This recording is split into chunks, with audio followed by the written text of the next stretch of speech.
Welcome to Lee Does Stuff. Today we're going to be doing a kitchen cabinet conversion from this dark color to a shade of white, white dove as the color is called, from Sherwin-Williams.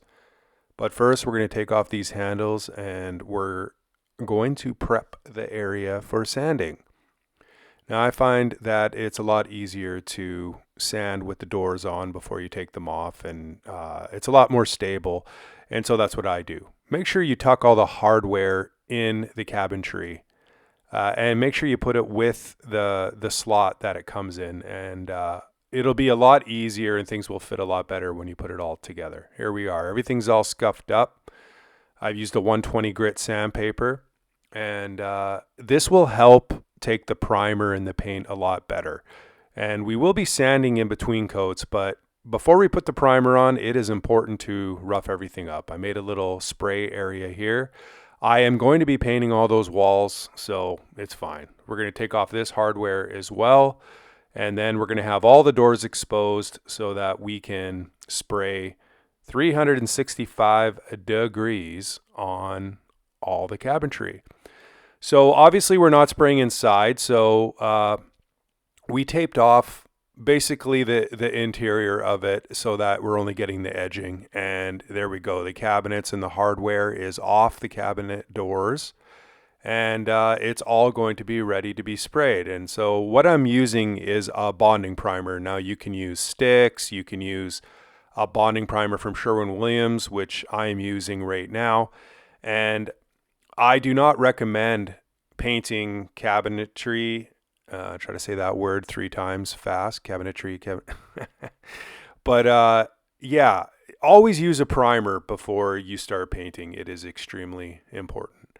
So there we go. It's already looking a lot lighter, as we can see. I mean, white is white, right? And there we go. We don't want to get any paint inside the cabinets, so we poly them off. And we just have those edges exposed, and there we go. The primer is on. So now what we want to do is we want to do an inspection, because when you lighten things up, seams and things like that tend to be exposed. But because of our dry times here, let's flip over the doors, because we have 2 sides, obviously, not like the regular cabinetry behind us. And it's important to flip them upside down and turn them over so that you get the bottom edge and you can get the other side. I'm using a little sponge there, 120 grit, to rough up between coats. And this is the top coat that I'll be doing, and I'll be spraying it on 3 times. Lighter is better. Here's what I was talking about, seams. Now, when it was darker, you wouldn't even notice this, but because of the lighter color, we need to caulk all these edges right there, there. And so we're just going to do an inspection. I'm going to pan the camera across here. You're going to do up there as well on the fan shoot, and there we go. In the interest of editing and not to bore you all to tears, I've done my 3 coats, and I am peeling off all the garbage now, and look at that. Very, very clean lines, nice. There is going to be a touch up here and there, not a big deal though, and here we go. The conversion is completed. I will link videos on spraying and basically that other video where I cut and rolled, and you can decide which is better. But I find spraying gives a nicer finish.